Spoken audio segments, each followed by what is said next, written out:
pagrindinės savaitės energijos ir ką reikėtų atkreipti dėmesį avinams, liūtams, šauliams.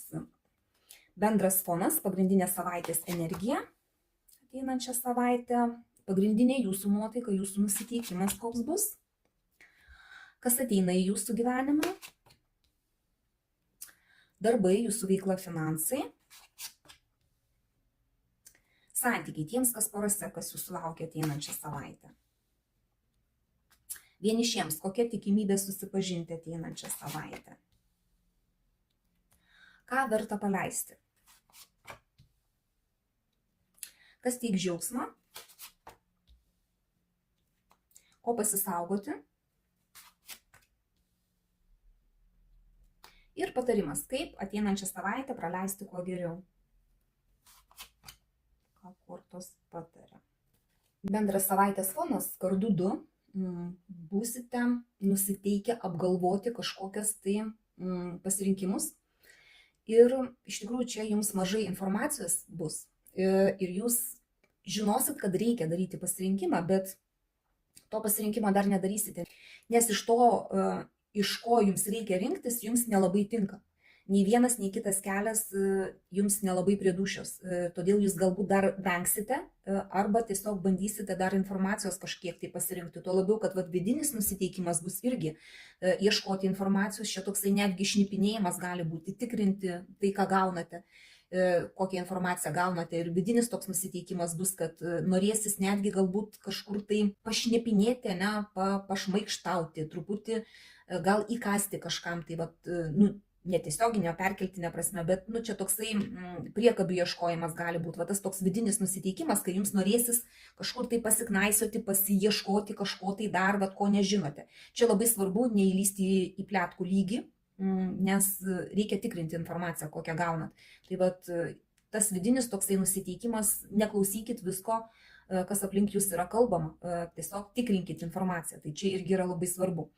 O kas ateina į jūsų gyvenimą, čia yra velnio arkanas, gali būti bet kokia priklausomybė ir manipulacijos, apgaulės gali kažkokios tai būti, tiesiog galbūt ir reikia daryti kažkokius tai pasirinkimus ir tikrinti informaciją, kad neįlystumėte į kažkokias priklausomybės, o priklausomybės gali būti ir pavyzdžiui nuo situacijos, nuo žmogaus kažkokio.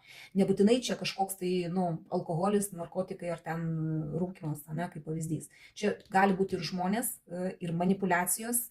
Ir tiesiog, jeigu ateina tokia situacija, dairykite, žiūrėkite, kas aplink jūs.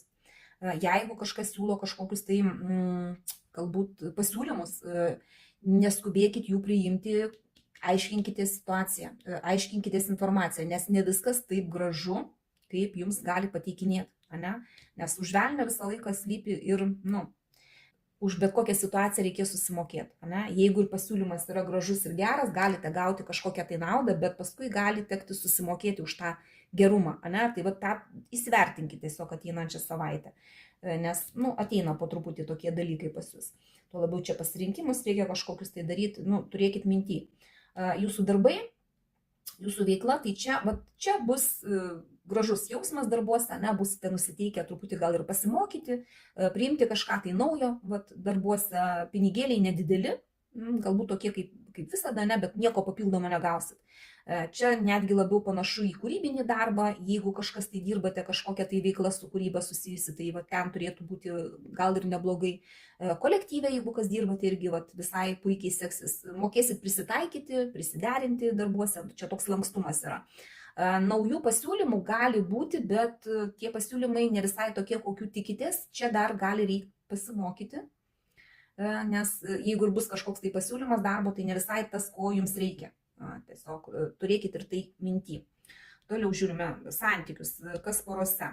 Čia irgi dar vienas kartojasi pasirinkimas. Jūs irgi galvosite, tiek vienas, tiek kitas poroje galite galvoti apie tai, kad reikia daryti kažkokį pasirinkimą, kažką tai keisti. Arba tiesiog yra keli variantai kažkur tai, ar važiuoti, ar pirkti, ar ten kažkokį tai, priimti kažkokį sprendimą. Gali ir pas jūs abudu būt, ta prasme, kad kažkokia dilema, kurią jūs galite spręsti kartu, arba pas kažkurį tai vieną iš jūsų poros. Nes čia dar nepriimsit sprendimo, galbūt tas toksai vidinis nusiteikimas bus irgi, kad neturit visos informacijos reikiamos, dar norėsit pasiaiškinti, pasiieškoti, pasiknisti, ne? Bet irgi čia, sakau, bus toksai savaitės fonas, kad norėsis daryti tą kažkokį pasirinkimą, bet dar jo nedarysite, nes, sakau, dar neturėsite visos informacijos. Tiems, kas vieniši, ateinančią savaitę čia toks šaltas arkanas, pažintys gali būti, mergaitės galite susipažinti, bet vyrukai bus tokie šalti, tokie liktai neprieinami, tokie, kaip ir bendraut galima, bet sudominti tokį žmogų yra gana sunku, dėl to, kad jis tai toksai, per galvą viskas, ne per jausmus, o tiesiog per galvą, per mąstymą ir šalia tokio žmogaus yra nelengva, nors pažintis kaip ir galima mergaitėms, ne, ir dar mergaitėms reikia turėti minti, kad gali grįžti jūsų buvę kažkur tai ten pasivaidenti, tai turėkit minti, kad irgi gali būti kažkoks susidūrimas su jūsų buvusiais.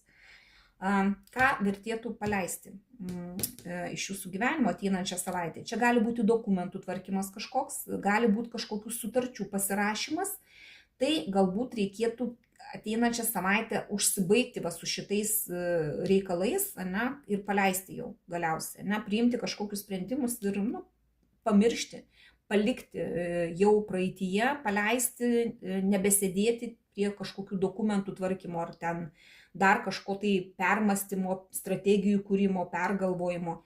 Taip pat, jeigu kažkur tai laikote piktumą ant kažko ir yra noras kerštauti, ta prasme toksai viduj liktai kirba, tai irgi paleiskit. Nereikia čia keršto, nereikia, kad būtų taip akis už akį, nes pagal šitą arkaną gali būti toksai noras.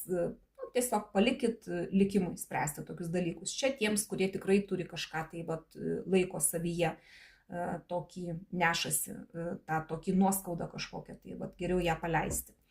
Kas teiks džiaugsmą? Šeimos arkanas, draugų, kažkokių tai kolektyvų arkanas, ne?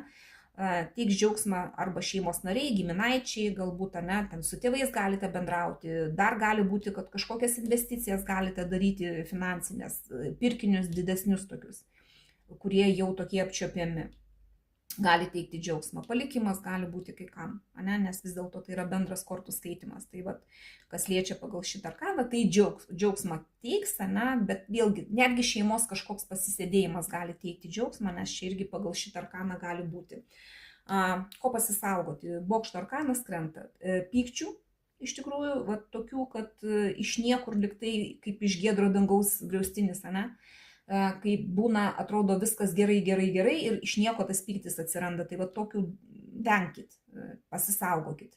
Ir patys nieko negriaukit, nenukirskit visko, ta prasme, nors gali būti toks noras, tuo labiau, kad ir nusiteikimas vidinis toksai yra truputį pasikapot, o iš to mažo pasikapojimo gali didelis ginčas kažkoks tai, tiesiog išsirutuliot, tai šito venkit, pasisaugokit ateinančią savaitę, nors patarimas yra, čia šitas arkanas iš tikrųjų kardų penketukas, jisai toksai sunkus yra. Čia irgi yra apie piktumus ir apie savo tiesos įrodinėjimą, tiesos ieškojimą.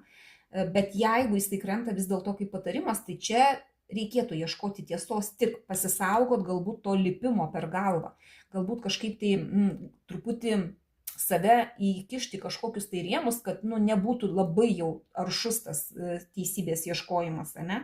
Bet vis dėlto ateinančią savaitę reikia ginti save, savo įsitikinimus kažkokius tai ir savo tiesą, nes ateinančią savaitę gali būti tai svarbu.